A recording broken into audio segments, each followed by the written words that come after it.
இன்னும் 3 நிமிடம் மட்டுமே கால அவகாசம் உள்ளது.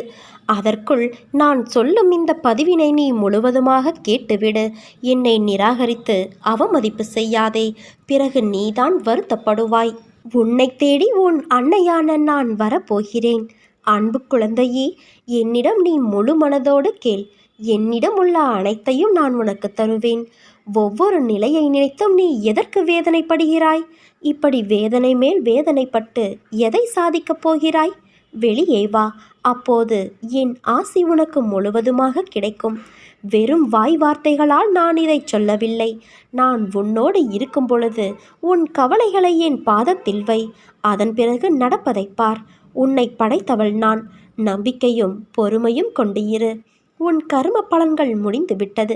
எப்போது நீ என்னை நினைவில் நிறுத்தி கொண்டு பூஜை செய்தாயோ அப்போதே உன்னுடைய கர்ம பலன்கள் பொடி பொடியாகிவிட்டது.